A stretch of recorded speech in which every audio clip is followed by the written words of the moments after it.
Okay, now we are going to discuss about depreciation, the definition of depreciation, and what are the methods of applying depreciation in the income statement of the company.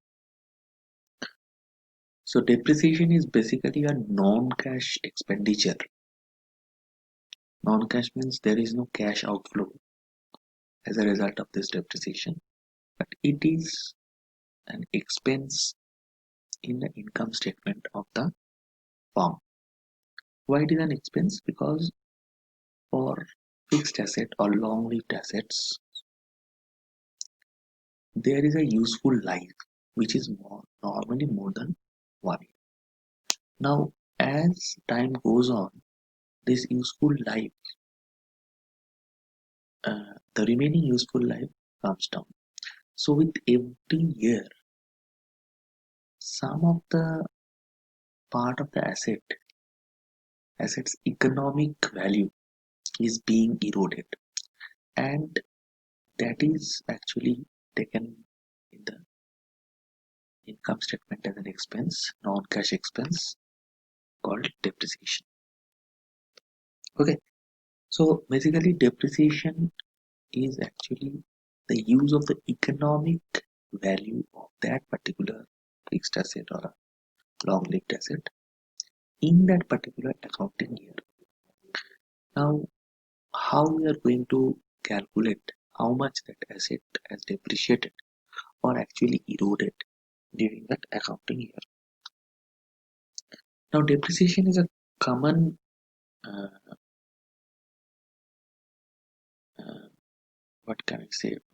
It's a common name for this erosion or useful life for a tangible fixed asset. But if it is an intangible asset like goodwill, it may be patents or something, or it may be your material brands, all these things we call it amortization. And if it's natural resources, we call it depletion. These are only terms, so, just for theoretical knowledge. Now, depreciation has total uh, four types of major methods of application of depreciation in the income statement. So first is straight line method, as we are showing here. In number one is straight line method.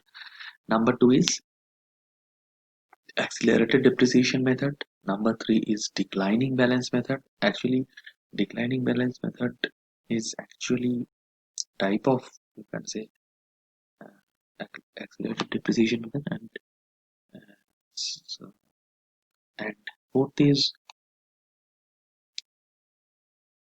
so second is accelerated depreciation method, third is declining balance method, and fourth is your declining double declining method.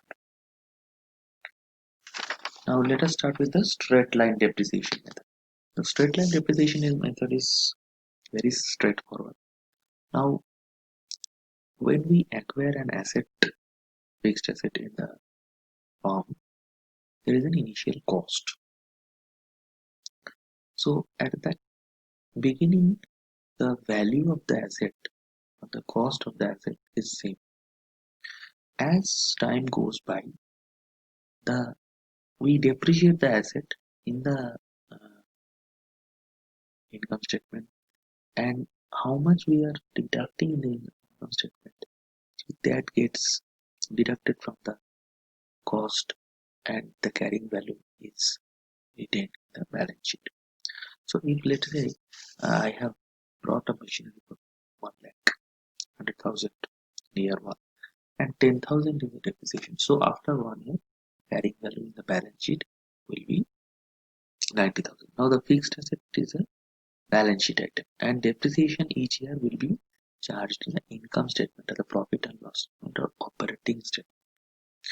Now, what the straight line method is telling us that if I buy that machinery by 100,000, and if at the end of 10 years, which is let's say the useful life, I can sell it back the scrap value of 10,000. So over the total period of 10 years, my total value is 90,000, which is cost minus residual value. And the useful life is 10 years, so we will divide by 10. So every year we will depreciate that asset by 9,000.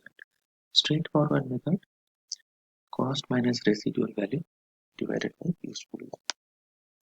Then second method, we are coming down to declining balance method. So declining balance method,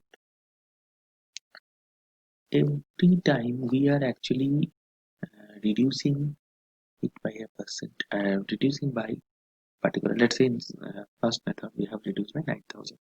Now whatever is remaining, on that we are putting another depreciation percentage as per the laws of the land, let's say 10%.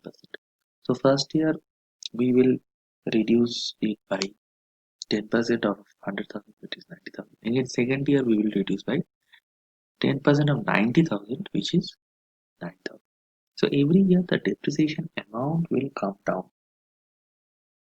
So that is why it is called the declining balance method. So declining balance method, okay, let me write here. Not it will be declining balance method. Declining balance method. Okay, let's say this is number 2. Okay. So in that case, this will be number 3, accelerated depreciation. So accelerated depreciation is, there is no specific definition for it, but when we are charging depreciation at a higher rate in the initial years than the later years, this that is called accelerated depreciation. Mostly it takes place in the tax accounting, tax book of the company. Maybe as per the laws of the land, it is allowed that for the accounting purpose we are depreciating it at 10%, and for the tax purpose we are depreciating for 15 or 20%. So that will be called as uh, accelerated depreciation. So if it is not a straight line method of depreciation, and in the initial years the depreciation expense in percentage terms is more than the later years, then it is called accelerated. Okay, and there is a logic for this accelerated depreciation method, because in the initial years the fixed asset will give you most of the fixed asset, like not land will not give you more economic value in the initial years. So for most of the fixed assets, it gives kind of more economic value in the initial years. So it makes sense to depreciate that particular asset at an accelerated rate in the initial years. Okay. So next we come to uh, declining balance method, which we declining balance method we have already covered. So that is number 3 actually. So the last method is double declining method. So double declining method is also a type of accelerated depreciation method, but that particular method is very well defined. Now, well defined how? It is linked to the straight line method. So, in the straight line method, if our prior depreciation is coming at, let's say, 10%, okay, so useful life and all, if it comes to, if we if you have taken a residual value, let's say it's 10%, okay, so 10% means the total useful life is 10 years. So in the double declining method, what we are going to do is we will double the rate. So if in the straight line method is 10%, our rate will be 20%. So first year, out of 100,000, we will uh, take out how much? We will take out. We will take out. Let's say 20%. Okay? 20%. 20% from 100,000. So the return down value will be 80,000. So again, from the return down value, what we will do? We will uh, deduct 20% again, and it will be written down. Okay, so that is called the double declining method. Okay, so this completes the topic for the four types of depreciation. So next session we'll do some numericals of depreciation. Okay.